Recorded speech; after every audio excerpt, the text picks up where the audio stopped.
right, Bill, I think we're probably all set. Okay. Well, this is the part that we never really practice, but I'll guess I'll start just introducing myself. And then Lindsay, if there's anything you want to say of a welcome. But my name is Bill Tro, and I am a transportation planner with SRF Consulting, and we have been retained through MAPPA to help all of you develop your comprehensive safety action plan and for your community and for your neighboring communities. And this is our first meeting of what we are calling is our Safety Technical Advisory Group. And my intent today is kind of to give you an introduction to kind of the venture and the path that we will all be taking over the course of the next 9 or 10 months as we develop this plan with you. And I'll stop there and ask Lindsay, is there anything that you would like to add to the beginning here? So yeah, I'm Lindsay Button. I'm a transportation planner with MAPPA, which is the Omaha Council Bluffs Regional Metropolitan Transportation or Planning Agency. So we, back in 2023, we were awarded Safe Streets and Roads for All planning funds to work with larger cities in the regional planning affiliations of 13 and 18, which are designated areas that are set up by the Iowa DOT. So it includes cities of Atlantic, Clarinda, Red Oak, and Shenandoah in RPA 13. So we're collaborating with SWIPCO as well. Some of you may be more familiar with SWIPCO. And then in RPA 18, which is actually the region that we administer, we're working with Glenwood, Harlan, and Missouri Valley. So we were hoping to reach out to all of you today based on your perspectives on roadway safety. So we are hoping to have some representation here from the school districts, some from law enforcement, parks and rec, and the cities and others in general, so that we can kind of make sure that everyone has a voice throughout the planning process. And I'm joined today by Rachel Getch, who is another transportation planner here with MAPPA. But I know that Bill's got a slide all set up for those intros later on. But yeah, so we're just excited to get started. The whole point of this initiative is just that kind of working towards that roadway safety under the ideals that a single fatality on our roadway system is too much, is too many. So we're doing what we can to identify those areas where we might have opportunities for improvement. So with that, I'll hand it over to Bill to kind of take us through today's meeting. Okay, so hopefully everybody can see my screen. We have the quintessential PowerPoint presentation that you have to have for a conversation like this. But I just want to kind of hit on those things that we wanted to touch base on, that understanding that we do have a fairly large group and subsequent meetings that we get together. I'm hoping that we could even have a larger group, but I think I would like to at least run through introductions for each of the people that are on the line here. But then what we want to do is take a little bit of time to kind of go over some of the important aspects that there will be to helping develop the plan, including first and foremost, you've gotten one invitation. We want to make sure that you understand our ask of you as representatives from each of the communities and different organizations. So we'll go through that a little bit. I want to walk through the safety plan work a little bit. I would assume that some people are already probably have a pretty good understanding through other safety plan work within the county, or maybe even participating here in the metro. One of the things that we'll talk about is the community commitment, because that is kind of one of the cornerstones of the SS4A, which is the program through which the grant was provided. That the cornerstone is ensuring that we have community commitment to conducting the work, and to ultimately what the goal that we are establishing will be. We'll talk a little bit about the safety goals, but then we want to make sure that we also hit on the idea that we want to make sure that we have engagement opportunities throughout the course of the project, And when you think that we have 7 communities, and I'll hit on that a little bit here, that we do have to kind of adjust that a little bit in how we're going about engagement, talk a little bit about the schedule, and then just make sure that there's some time at the end for people just to ask questions. And I think, while we have a decent sized group, it's not going to be so large that if you have a question as we're going through something, raise your hand and we can kind of take a right turn and address your question. Okay. Anything right off the bat? Cool. Okay. So let's just spend a couple of minutes here walking through who each of you are. I'm half guessing that most of you probably know each other, and I'm the new guy on the street. But if we could maybe just go through what your name, your organization or your community, and kind of your role in that organization or community. And I'm going to start with Justin. All I have is Justin. Justin Ramey, Red Oak Police Department, City of Red Oak. Okay, that takes care of two boxes there because Justin also called in on the phone. Angie Winquist. Hello, Angie Winquist. I'm the mayor of Glenwood. Okay, Christy. I'm Christy Gokenauer. I'm the superintendent in Missouri Valley. Okay, Todd Valine. Hi, my name is Todd Valine, and I am the director of the Shelby County Chamber of Commerce and Industry here in Shelby County. Okay, Austin Yates. Hi, I'm Austin Yates. I'm the traffic engineer for Iowa DOT for District 4, which incorporates all of these counties. Cool. Lisa Cotter. I'm Lisa Cotter, the city administrator in Red Oak. Tammy. Tammy DeBoard. I'm the RPA administrator for RPA 13 and a grants administrator at SWEPCO. And Jenny. Hi, I'm Jenny Barnett, the superintendent of Harlan Schools. Gary McLaren. Sorry, small type. Yeah, Gary McLaren. I'm the city manager of the city of Clarinda. Okay. Kyle Lindberg.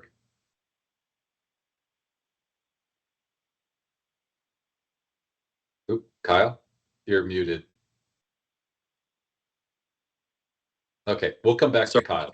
Oop, go ahead. Oh, yeah, Kyle Lindberg, City of Harlan, City Council. I'm also sitting here with Alex Londo, our EMA coordinator for Shelby County, and also from the Sheriff's Office, Sheriff Neil Gross, as well as Captain Chad Butler. We're all in the same room. The camera just happens to be focused on me at this time, so. Okay. Hopefully you're not all huddled around one computer screen. We are not. I'm actually projecting to a bigger one. So. Sweet. Okay. Roger Bisson. Yeah, Roger Beeson, City of Harlan, Harlan Fire Department. So that's it. Okay. Megan Roberts. Megan Roberts, the director of public health for Cass County. Okay. And Gervais. Jarvis McGanja, city administrator for City of Harlan. Okay. Jay Christensen. Jay Christensen, I'm the mayor of Harlan. Okay, and then Shauna.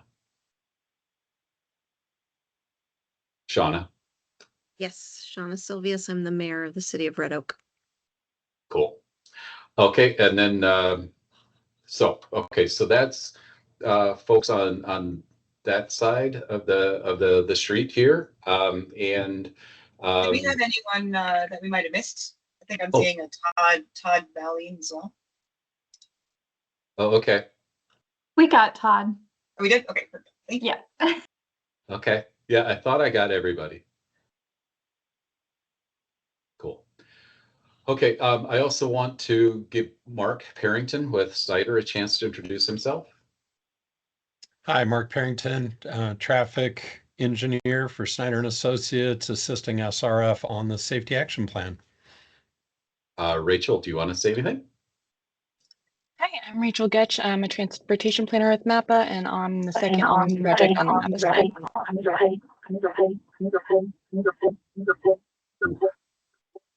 There you go. Also, another one of the transportation planners here in my office is Brandon Syracuse, and he will also be participating. So, talking a little bit about the technical advisory group, or the STAG, because every group needs an acronym too, right? So maybe just this also provides us an opportunity to give a little bit of background. Is that the action plan that we are creating, and it's our intent to have one plan. It could have a different section for each of the communities, but we're anticipating one plan. But there are 7 communities that are covered: Missouri Valley, Harlan, Atlantic, Glenwood, Red Oak, Shenandoah, and Clarinda. So these are the 7 communities that we are covering. And then one of the things I think I want to make sure that everybody understands from our perspective is that we know that there are going to be differences amongst each of the communities on what the issues might be, what your opportunities might be for addressing those issues. But we also see that there is power in numbers. And there is importance, particularly in the SS4A program, I think, of building coalitions, because one of the intents here is through the planning process that you can then, it's essentially one of those first steps to set yourself up for being eligible for additional grant funding. And it's been my experience that in every grant application you're looking at now for federal discretionary grants, it's, well, what is the partnerships that you also bring to your particular ask? And here we can talk about setting up those partnerships as you guys may be in the future looking for additional funding opportunities for improvements or additional programs that we're looking at. Is that as we were setting the STAG up, we wanted to make sure that we cast a broad net. So that's why you see that we had looked at opportunities of city staff, opportunities for the first responders within each of the communities. We want the Iowa DOT, we want Southwest Iowa Transit, it has been invited. School districts throughout each of the communities have been invited.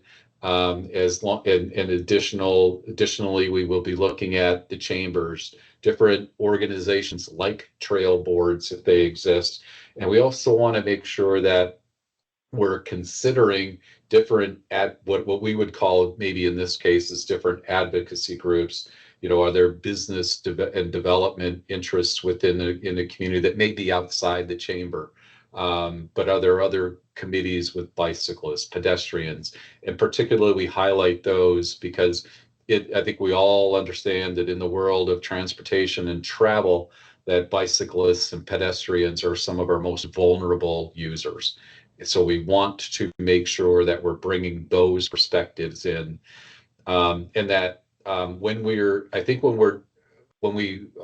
wrap up and do a summary of this meeting, I'll make sure that I include a list of those individuals that were invited, and that as you're kind of listening here or we're having conversations here, if you think of additional people or additional groups that you think we should reach out to, please let us know, and we will make that connection and that invitation. But then also, if there are people that you know that you believe should be involved and would have an interest, reach out to them, because that kind of creates maybe more of that warm introduction to the overall process, and could give us additional representation from communities.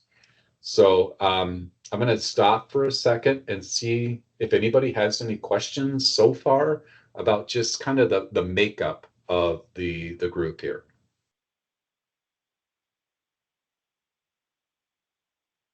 Okay, so let's go on to what do we see, or what are we asking you folks to provide to the process? I think first and foremost, understanding that, yep, okay, I live in Omaha, I'm not that far away. I think I grew up to a certain extent in Iowa. Mark grew up in Iowa, so we have those Iowa values and understanding, but we want to make sure that we bring to this plan the views and the values of the various communities that we are developing the plan for. So we're going to be asking your opinion as we go throughout the course of putting the plan together. And you know, a major role of this group is to make sure that your local views, your local opinions, your local understandings are integrated into the planning process that we're developing here. There could also be some input data that the process that we could ask you for. And that may primarily come down to, that we can gather all the crash data that we need, but there may be some need to understand a little bit more about a particular location or situation, and we could be asking for some more local, man on the street, woman on the street.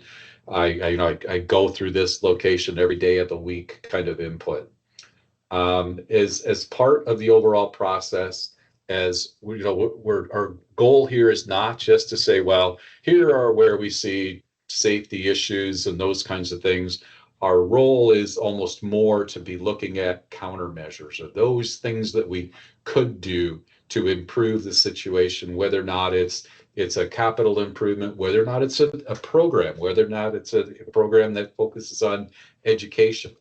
And we'll go through some of those things, but we also want to make sure that you folks, again, get the opportunity to review those and again, bring in those local values and understandings and views on which of these ideas you think might work, and others that, well, that's an idea, but it's not an idea for us.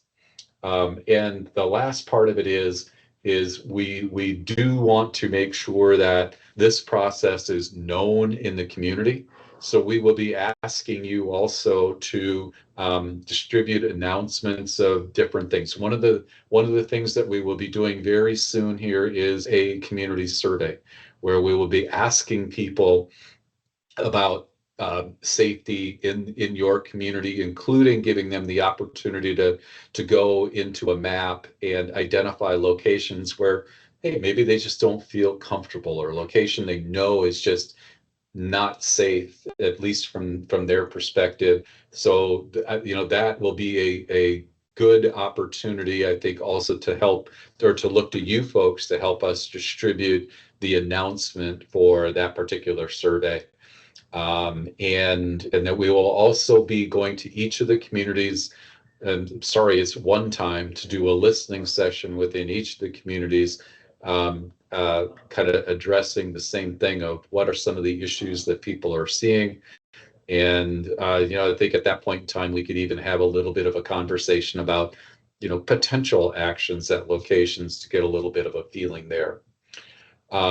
So those are kind of the things that we hope that we can work together with this group to, again, be that advisory group to us as transportation planners, traffic engineers. Our expectation is that we will be meeting about 3 more times as we work through the next approximately 9 months of developing the plan. And what we're really hoping for is that we can get good participation from folks in each of the communities. So with that kind of maybe more lengthy background on the STAG than I really hoped for, are there any questions, anything that people would want to add or want more information about? Does it make sense? Everybody on board? Cool. Okay, so let's talk a little bit about the plan and the development of the plan. That we can essentially break developing the comprehensive safety action plan into 4 steps. The first step is what we would call is discovery. Okay, let's go out and start gathering all of the information that we can. Mark and folks at Snyder have already gone through and developed or collected and started evaluating a lot of crash data. But we also want to understand not only the data itself, but hey, what kinds of things could have led to particular crashes and types of crashes and maybe more consistencies in those crashes and stuff. But in this whole discovery phase is where we want to gather all of that background data. And I think another important element that we will be looking at and looking to you folks for in this discovery phase is this element of budget capacity. You know, that when you think about any of the bulk of the locations that we could be looking at, if it's on a city street or along a more local street within a community, even if we are looking for grants as an opportunity to help pay for a particular improvement, there still needs to be that local contribution, that local skin in the game.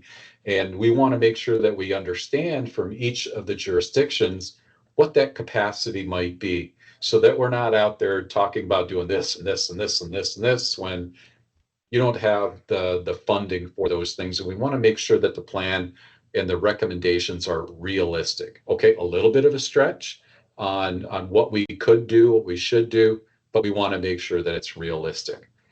And that two of the key outcomes of this particular the discovery phase is first is, as part of the grant, we need to identify a plan to get to zero serious injuries and deaths associated with traffic crashes in the communities or in the area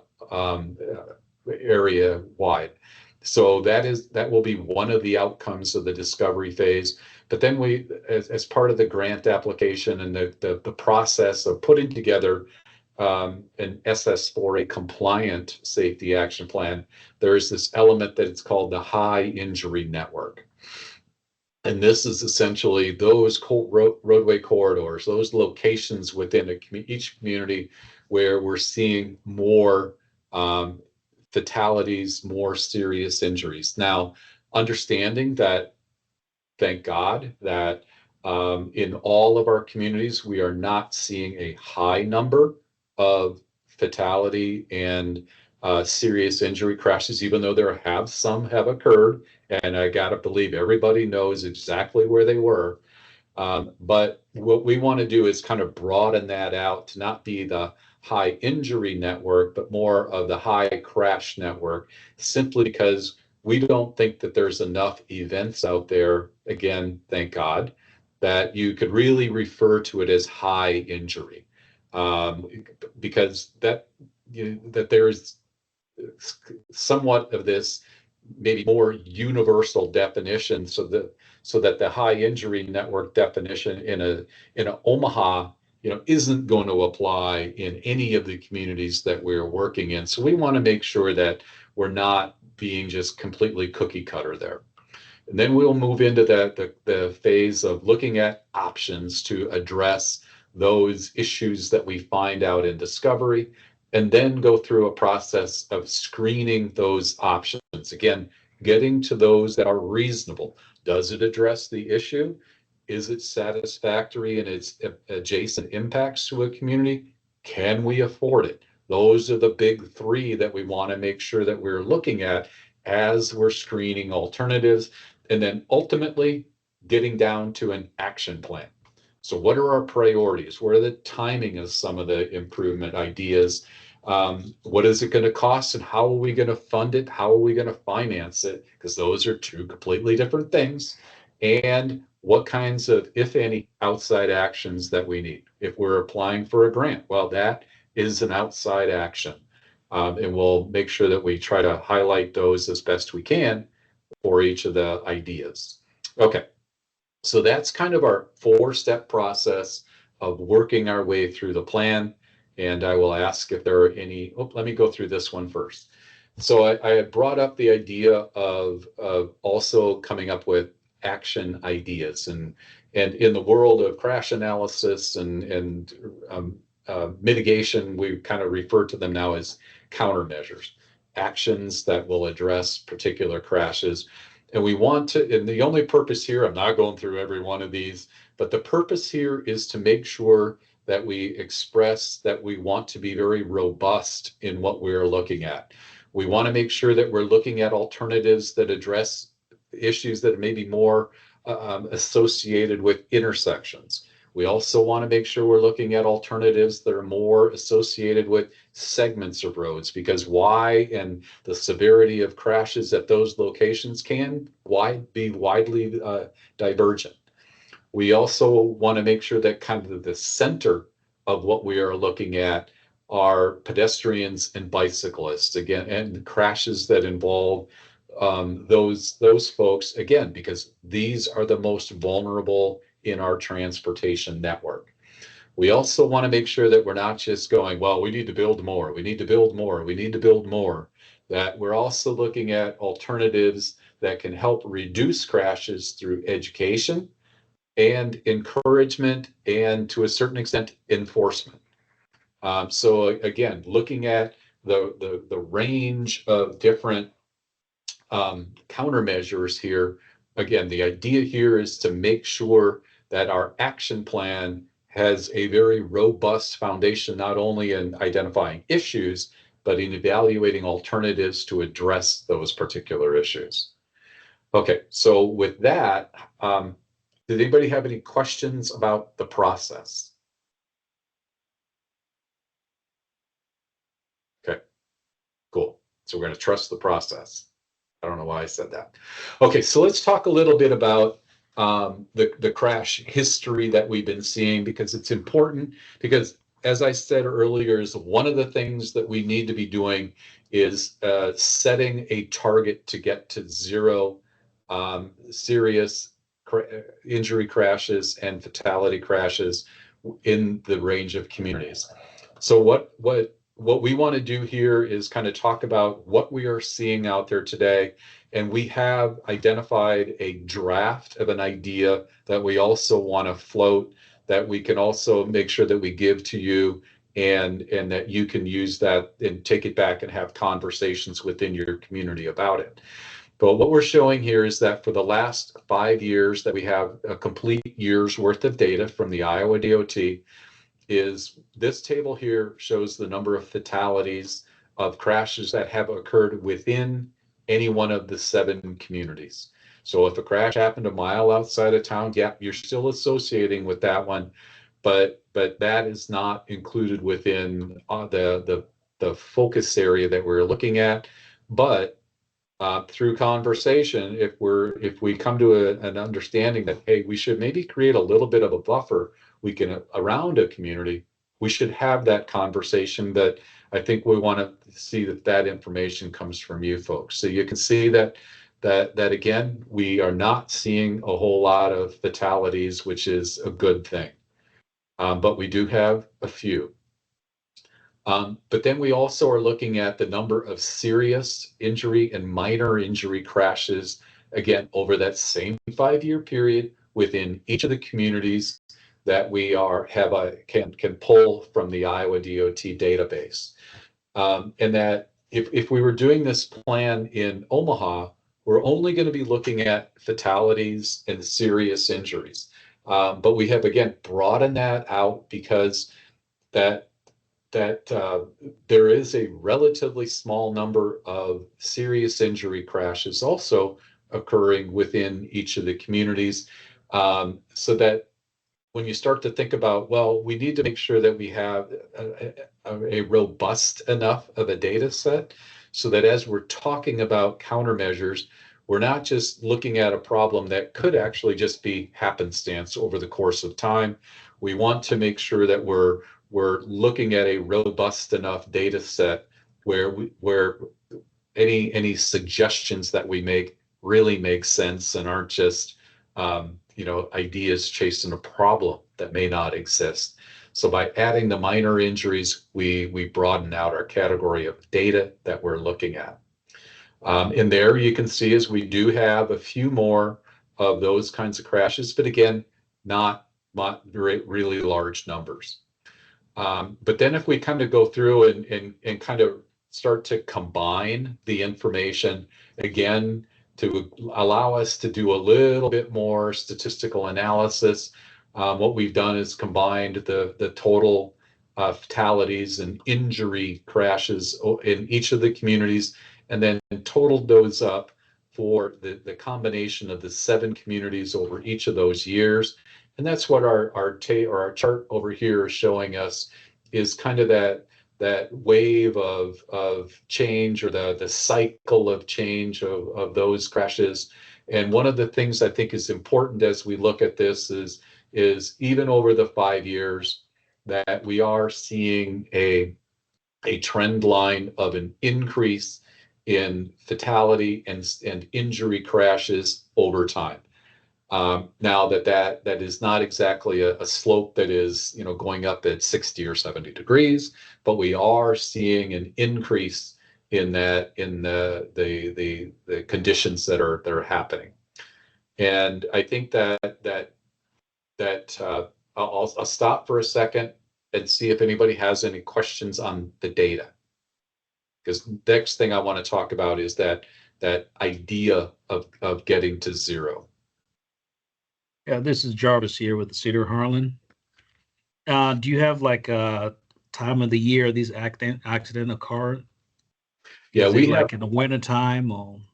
yeah, we have all of that data that as we get in and maybe identify potential hotspots, that we can then kind of stepwise get down to, okay, we've identified an area that has experienced a few more crashes. Now let's get in and start seeing if we can see patterns within that crash set for that particular location. So that's essentially step 2. Okay, thank you. Yep. Okay. Any other questions about just the data? Okay. So again, as I said, is that one of our key outcomes of the discovery phase needs to be identification of how are we going to at least from what is our goal on a plan or a target of getting to zero crashes, and when is our end date of getting to that target. What are our kind of our goals that we are setting, so that if we go back to this data, that in any year we're looking at right around 30, a little bit less, a little bit more, 30 serious and injury crashes across the region.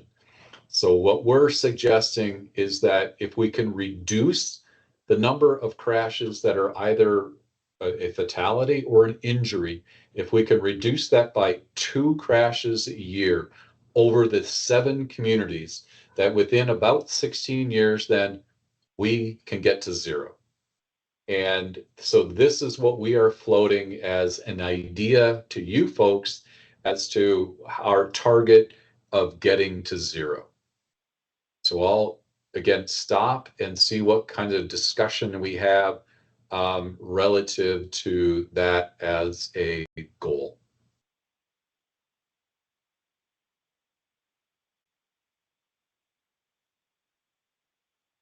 Everybody cool with it? Well, and how about if I add to that, is that one of the things that we also will be doing is asking for a commitment from each of the communities to this particular goal.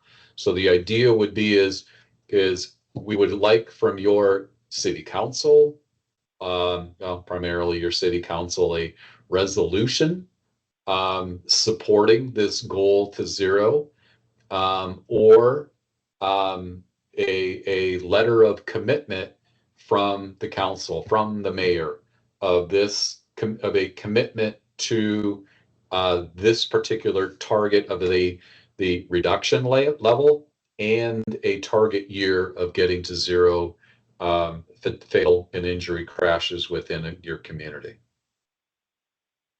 Is that something that is going to be too much of an ask of getting that letter or resolution of commitment. So that's why I'll toss this one out there again.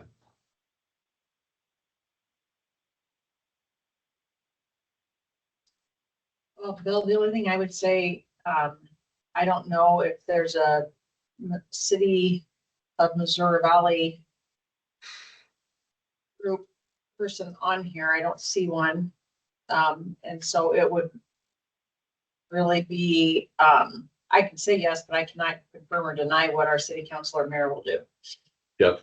So I think in those cases, again, since, okay, there's going to be 7 councils that are going to have to, as part of this, they don't have to have the conversation, but we would hope that there would be the conversation that, that if the council needs to have a phone call to have the conversation about, hey, what are you guys really asking for here? We can do that. That's not a problem. If it was 40 cities, okay, that's going to be a little bit of an ask, but it's 7. And that this is a very important element of everything that's going to flow out of it. Because if we were only to get 2 communities committed, well, to the idea of reducing to 0 even, well, I think then we'll have to have a little bit more of a conversation of, well, where does this planning process really go? Because that's basically telling me is that people don't believe there's an issue that needs to be resolved. And Christy, we were able to meet with most of the mayors and city administrators a few weeks ago when we did our initial project launch.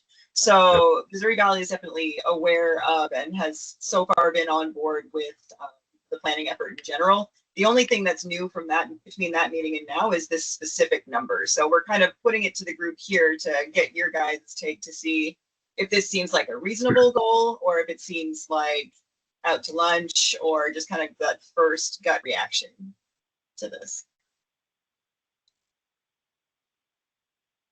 Okay. Okay. Are we good? Okay. So again, what we will do is that I have sample letters. I have a sample resolution that if there's really, I'll look at it more as if no opposition to what we're looking at here. I'll work these numbers into the dates into those samples and then make those available for folks to review and use out of them what you want, or use them as they are. But again, we would be asking for each of the councils to provide a resolution or at least a letter of commitment. Okay. Okay. One of the things that I wanted to also point out, and Mark, do you happen to have the dashboard up? Because that's one thing I forgot to do. Is that as part of this, that we were looking at work that we've done in other locations, work that was done here in Omaha. And one of the things that a lot of locations use is a dashboard. So essentially, an information screen that will tell you and be a source for you to find a little bit of information, or maybe in some cases, a lot of information about crash conditions within your particular community. So the folks at Snyder have been putting together, and this is the first cut at a dashboard of the crash information that we readily, Kyle, yes, that we can readily make available to each of the communities. And if, I don't know if on your screen, you probably can't click on this live, but the QR code here will take you to the dashboard on your phone. And we will send this out when we're done, and I'll actually make a PDF out of it. So in the PDF, the hyperlink should stay there, so you don't have to type in, the pi out to the 87th significant digit, and get into the dashboard. But in this dashboard, well, Mark, how about if I just let you kind of go over the dashboard? Okay. Do you want to pull up the live version of it? Yep. That's what I'm going to do. Bill, I'll steal the screen from you here. Yep. Okay. Everyone should be seeing a map of Southwest Iowa with a whole lot of red dots showing up at the moment. Does that look good, Bill? Yep. Just showing you this real quick moment of background. We have what we call the Iowa Crash Analysis Tool here in the state of Iowa. Any of you online that are law enforcement or perhaps some others with the cities or Iowa DOT is obviously very familiar, but this is essentially our crash database. We have 10 plus years of crash records that have been input from law enforcement. So a lot of information, a lot of tools. It is public facing. It's out there. Anybody can get to it. But there's a lot there. If you don't work with it every day, like we do in the traffic safety profession, you may not be familiar with it. So what we have done, what I've got there, those red, that's everything in RPA 13 and 18. But what we have done is taken this information for you over these last 10 years, 2015 through 2024 of crash data, and we've got this sliced down to the 7 communities. And what we're going to do is have this link to you so you can work with this and look at it, kind of toggle around, try different things. It gives you the ability to look at your community. I'm just going to show you an example right now. When you see these totals across the top, that is for all 7 communities combined. But when you get into this, you're going to be able to, I'm going to pick on Red Oak just because they're kind of in the middle of everybody of the 7 communities. But what you'll be able to do is select your community, and immediately it'll zoom in on your community and show you all these different crashes that have occurred. The default is all 10 years, but it shows you these various types of crashes. And I'll pull this over a little bit. You can see we have non-motorist is essentially going to be that pedestrian or bicyclist type crash. And then we have everything from the fatal, serious injury. These aren't quite in order, but minor injury, then possible unknown. And then the green dots that you see the most of are property damage only, where really just damage to the vehicle is all that occurred. Your city limit is in there. So as Bill's point is, there may be something that is of a very local concern of a crash that occurred, but it might be outside that city limit. So kind of helps remind you where that is specifically and per the database. But the idea behind this is you can look at it.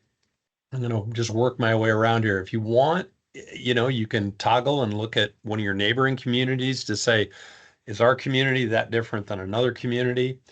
You could toggle on several of them, whatever you'd like to do. The years are in here. So if you really like right now, I've just got the last 5 years toggled on for Red Oak and what you're seeing across there. But if you want to just pick on a certain year, you can do that, or you can just select them all, start over. The other thing, as we mentioned, one of our focuses in the Safe Streets for All program typically is only fatal and severe crashes. But however, when we're dealing with that in a very large metro area, as Bill said, kind of a good news, bad news type of thing when you look at it. We certainly have so much more traffic, so many more crashes that we can really see things from fatal and severe. But as your communities and just the total amount of traffic and crashes are smaller, fatal and severe aren't as many. There aren't as many trends. There aren't as many clusters of where the crashes occur. So that's why we've kind of thrown minor in there as something we're looking at. But just by clicking on any one of these, you can see how the charts changed of, well, how many fatal crashes, what years were they, where are they in the community, all the other dots went away, and now you can kind of see real quickly where they were. If you added in one, said, well, okay, I'm curious about fatal and severe, and you can see those pop up now and so on, just as you change it, and you'll see the items move for you. Some other things we have in there is just like a location. Was it at an intersection? Was it on a segment of roadway? This is the type of crash, in a sense, the physical manner of the collision. Was it a broadside? Did somebody turn left in front of somebody? Or was it a single vehicle type of crash, head on, rear end, so on? We've got information on here about state routes and the municipal road. Again, pulling from the data from the officers' reports. And I think this can be useful in that this, as an example of any of you involved in these things in your community, you know, there can be the local rumble and perception of what is unsafe or dangerous. However, when you start to look at the data, you can better understand where the crash is really occurring. Sometimes it surprises us. If I can just use it as an example, doesn't affect any of your communities, but everybody thinks of the interstate system with higher speeds being, oh, very, you know, it's dangerous. Actually, it's not. When you really look at the total vehicle miles of travel, total vehicles out there, it's one of our safer facilities. So I think what this can help you do in looking at some of these things is just get a sense for where the crashes are occurring in your community, you know, and again, and have these further conversations with the various policymakers or others about what is on everybody's mind. And then we have some other pieces down here related in this vehicular crashes at the bottom that, again, just tells you here's how many per year. Again, this chart will just get bigger and bigger as you select more years. Here's that example of, well, the non-motorist. In this case, there was just one over here. Excuse me, there were a couple, but they were both in 2022. And then the speed limit is an example in which we said, based on the report, what was the speed limit of the facility? And so again, this can be interesting. People can associate, as I said, a higher speed area being more dangerous, but perhaps there's as many crashes occurring on what is really a lower speed road. Now, speed may have been a contributing factor in that somebody was going too fast, exceeding well over the speed limit, and that's what occurred. But we have a lot of information here that you can just click around and try these things. You're not going to, Bill wanted me to emphasize, you know, that don't worry, there's nothing, this is static in the sense of you can't delete anything, you can't change anything. It's a working set that you can just click around and try different things. And I'll let Bill expand on this, but what we're hoping to do, we've picked out what we think are some nice, if you will, simple queries and things to look at, to think about crashes, to create conversation about crashes and safety in your community. I'll use an example. Jarvis, you mentioned what time of year, you know, maybe wondering that, gosh, is it really a function of a lot of these things are happening on icy, snowy roads, nighttime, conditions like that. That is something we have that data of what the roadway condition is like. It's something we could add as a tab. So as we get into this, I think we're going to be curious to get any feedback from all of you of, we want this to be a tool for all of you to use. So, hey, could you add a tab that would show elderly driver, you know, use maybe certain age cutoffs, young drivers, the middle of the pack drivers, we consider our safer drivers, experienced, or elderly drivers. That is an example. So we have a lot of data, believe me. The crash report, any of you from law enforcement that are online know how extensive a crash report is that you fill out.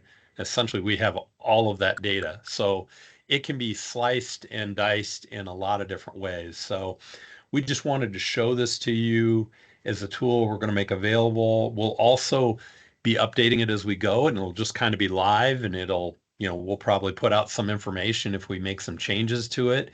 And then further, Bill was just talking with me this morning, and we were like, well, as he mentioned, another 9 months from now, as we go through this study, we get into next year in 2026. Well, when we feel 2025 is kind of wrapped up for a year, which might be about usually February, March, we feel pretty good about all the data set that's out there. We will incorporate that as well. So hopefully when we hand off the safety action plan and these items to you at the end, you'll kind of have a pretty current dashboard that you can use and talk about as discussions come up in your community. So that's an overview of it real quick. Bill, was there anything I left out? Did you want me to, was there anything else to click around? Yeah, I think we're good on that. That again, that Lindsay added into the chat the link that will take you to it. So if you want to just go out there, kind of click around a little bit and that think about the information that you see. And as Mark said, is that there's any, oh, hey, can you do this or can you do that? Send us a note and we'll look at the data set and see what we can add. Yeah, I'm going to just go a little farther here, Bill, and just show as an example for folks, this is a typical, and it's even called a quick report. The example I have, there's Harlan. Same thing over these 10 years, all the crashes that occur. And, here's what they call the major cause. What was attributed to the crash occurring? You can see all the different types of information that we can tie that to. There's day of week, time of day. There's those surface conditions that perhaps you were alluding to in Harlan about, well, is some of it related, how many of these are just related to winter driving conditions, and so on. So there's our ages of drivers. A lot of information. This is just even one quick report that doesn't have everything in it. So much there. So again, we really welcome these questions that we hopefully, once you get into it a little more and think about it, might have. Because if you have a question in your community, there's pretty good odds somebody in one of your neighboring communities, might have that same interest of looking at it in a certain way, or us trying to answer that question for you. So, but I mean, I also will caution that, okay, you go to any one of the communities, and again, there's not that many of those serious and more serious crashes. We want to make sure that, we're also not, getting into some, slice and dice overload a little bit. But again, if you have the desire to see something else, please just let us know. Okay. Any questions? Jarvis here with Cedar Harlan. I just wanted to add also too with the Iowa hand-free driving law, that could potentially help reduce the crashes too. So. Yes. Yeah. And that will be, I think that's probably one where and I'm sure in other locations, we're already drawing from potential peer locations as to what are they seeing when we add that particular countermeasure to our toolbox of things that we can look at, and as to how to reduce crashes. And it's good to do nothing but add another tool. Okay. I know I'm kind of going a little bit slow here, but the other thing that we really wanted to touch on today was that also, okay, for any plan like this, we want to make sure that we're establishing a good foundation as to where do we want to be looking, and where do we want the planning process and the plan to take us. So, and how do we do that? It comes through establishing goals. Lindsay had talked about a couple of weeks ago, we had a similar meeting and an introduction meeting with representatives from the council or the city administrator from each of the 7 communities.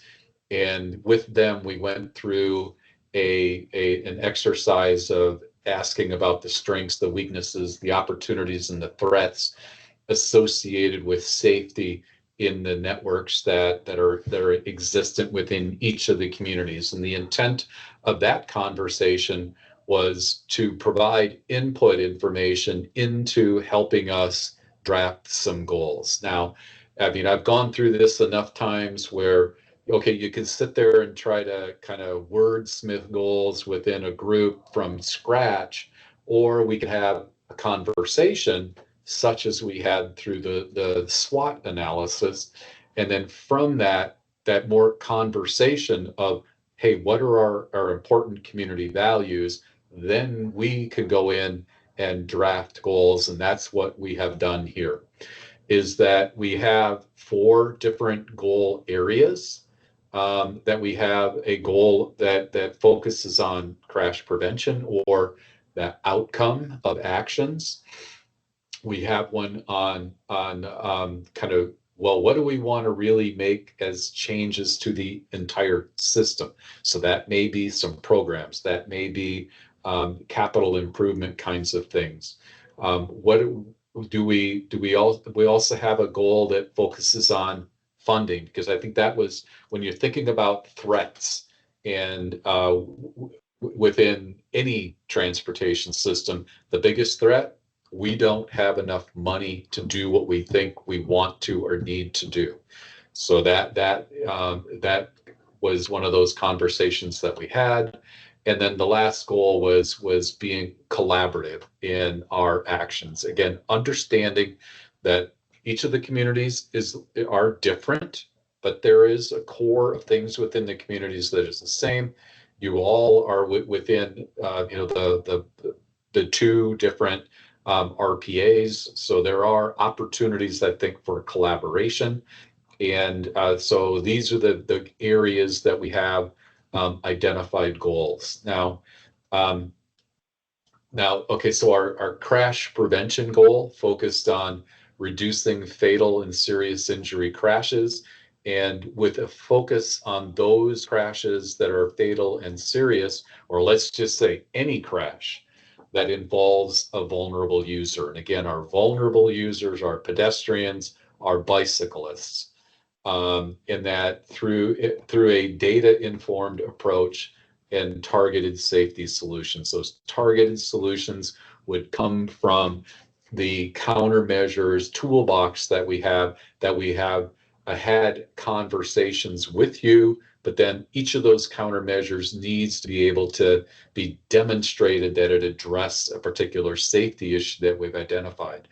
So I'm going to go through each of these statements, but again, I want to send these to you folks and give you a little bit of time to think about them, review them with others in the community, and then let me know if there are any adjustments that we want to make to them. The second goal that we have, that one that was focused on the system reform, is remove barriers to proven safety tools and discontinue practices that perpetuate safety risks. And part of the conversation that we had with the communities before was that kind of had this and perpetuate safety risks part of this that spoke to me, and as I was putting this together, was essentially the idea of, well, we made this roadway improvement that addressed things for vehicles, but we kind of left pedestrians and bicycles out of the equation, out of the conversation, out of the solution. And we've seen that happen a number of times. So that to me is that perpetuating that safety risk. So that kind of led a lot to the elements that are included within this particular goal. The goal that was associated with funding was to promote projects and programs that align with state and federal grant and funding opportunities. Again, one of the biggest threats that we had talked about with council members and administrators was, hey, we're a small town. We don't necessarily have the money to address each of the issues that we see within our community. So we will need to be looking to our friends outside of our community to help with grants. So let's make sure that we're, and that's the whole reason also, one of the primary reasons behind the SS4A safety action plan is to make sure that we're aligned with funding programs. And the last goal, that collaborative action, was to strengthen coordination and partnerships across agencies, stakeholders, and communities to support aligned proactive transportation safety efforts across all levels of local government. And again, this one to me focuses on, hey, if we're going to be looking for funding, that again, most grant opportunities ask the question and have you incorporate into your application, hey, what collaboration are you doing with associated with your ask for dollars for this particular project or group of projects? And again, if we can say that this project came out of a collaborative effort with communities in Southwest Iowa, it will do nothing but strengthen the grant application. So again, are there any immediate any immediate comments or conversations that you would like to have about any of the goals that we have here?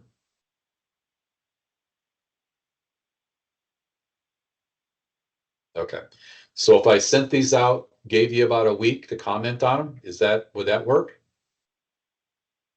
Cool. And then same way with the reduction goal. If over the next week or so, if you could have conversations that would lead to either questions, comments, or a commitment to what we're showing here, that would be spectacular. Okay. Okay. Again, we will provide a sample or a couple of samples of a commitment letter and or a resolution, and that's the only reason that I put this one in there. Okay. So I guess I also want to make sure that we're having a conversation of that the safety action plan is not the end all be all of safety planning and mitigation of issues within a community. That the way that the SS4A program looks at it is the safety action plan is the step one, that it provides the opportunity to look for grants. It provides the opportunity to have a plan for implementation, and so that you're not haphazardly going through the process of looking at various locations and looking at various solutions, is that we have an overall plan that down the road that we can activate to help us work towards the idea of 0 deaths within our community associated with transportation crashes. So I think we want to make sure that the plan establishes a nice, solid foundation for those actions that will come down the road. When we're looking at, hey, what's the product that we get out of this deal? This is a sample of an action plan that we developed in Minnesota, but I think it provides a good flavor of what one of the key deliverables will be. So, okay, through the discovery phase, again, we identify where we see crashes of different types, different severities, but then so that the other end of the spectrum of the bookshelf is, well, here is a description and a list of actions that we would recommend, so that for each of the communities, we anticipate that there will be a map showing locations in the community where we would say, look, that we would recommend actions that would focus on particular issues that are occurring. So these could be actions that would be, adding or would result in a capital improvement. It might be adding crosswalks. It may be upgrading signals. It may be, in some communities, if there's, the 4-lane highway through town, well, a 3-lane is generally proven to be a safer situation than the kind of the old, as I call it, the old 4-lane. But for each of the communities, we will have identified specific locations in that community where we are recommended actions, and we'll provide a description of those actions. And then associated with it, we could also identify planning level cost estimates. So that if it is, hey, signalization or doing a signal upgrade at a particular location, we will have a line item of, well, we're estimating that a signal upgrade is X dollars, and that number will probably surprise the bulk of you. But we will also have some idea of the costs associated with that particular action. So this, I think, will be a very critical part of the overall plan that we put together. Is, okay, we've got an idea of what we want to get to. How do we get there? And this is going to help identify how you will get there. Okay. I never did really update the schedule, but our original schedule took us through October of next year, and our goal was to try to shorten that up. I think that in the communities that we are working in, we have that opportunity to kind of shorten up our time frame. So the way that I look at it is I'm hoping that around May or so of next year is when we can have plans for each of the communities pretty much in place. Okay, it may still need to go through adoption through a city council or something, but you have the plan document that has been reviewed and revised if needed, but it's essentially ready to go.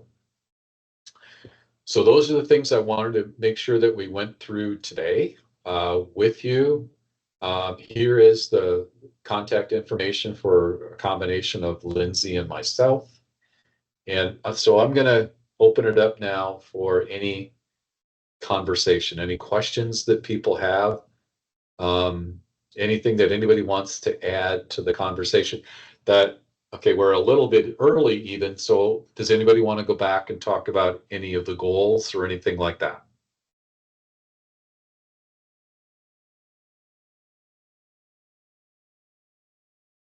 Anyone?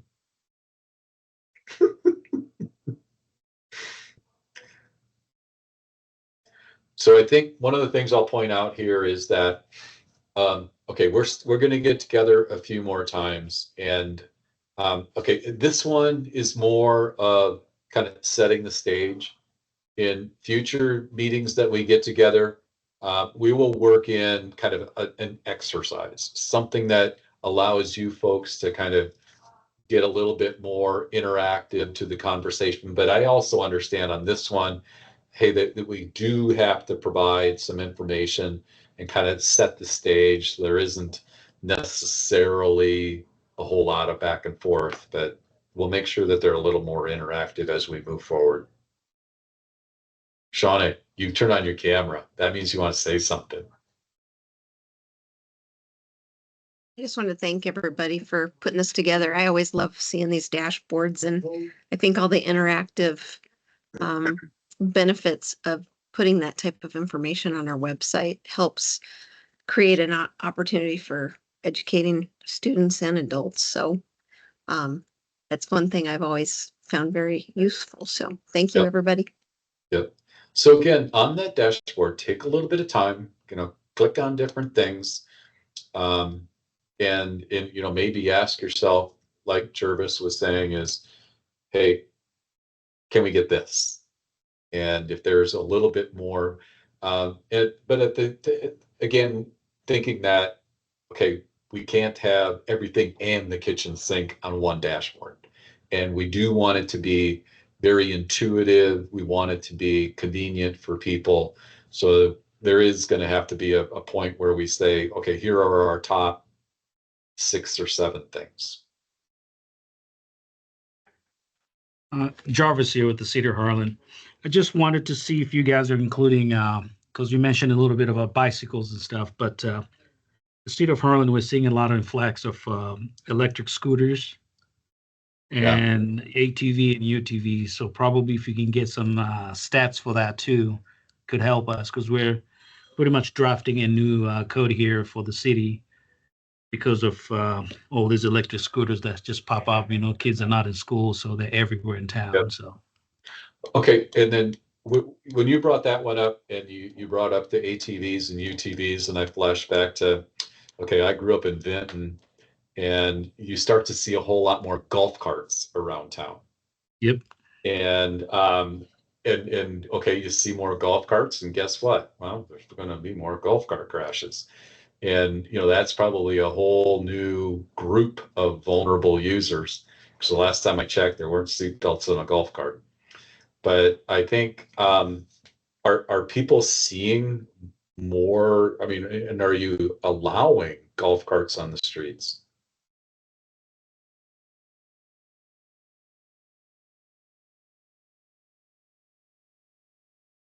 We do in Glenwood. Okay. Do you allow, and are you seeing more? Yeah, during the summer months, we do. Okay. Yeah, it's not a real comfortable ride in January. I'm thinking about hooky bobbing now behind a golf cart. Yeah, but Jervis, that's a really good example too of a particular safety issue that is probably being experienced by a lot of other communities. So one of the parts of this plan too is looking at those policies and procedures that are in place or could be helpful to be in place. So you mentioned that the city of Harlan is drafting some new city code regarding those kinds of vehicles. That would be something that's super helpful for us to know, so that we can then also kind of share that with other communities that might benefit from a similar ordinance update.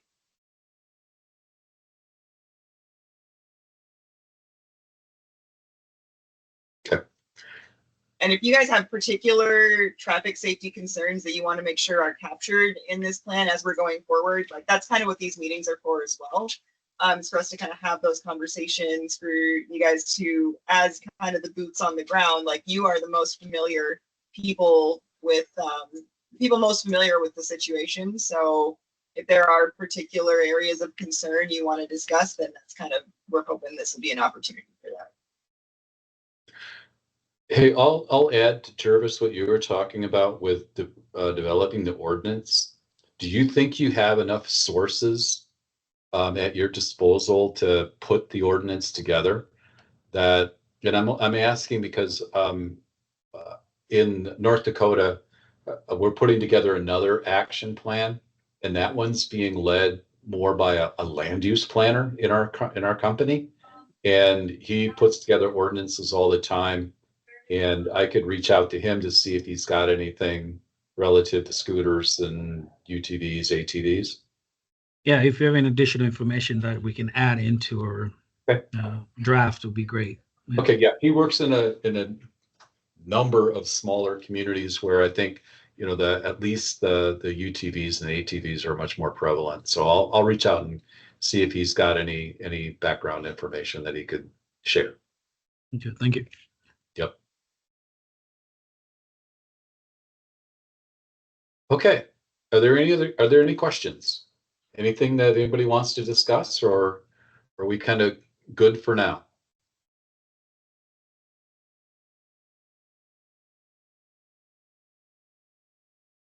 Okay.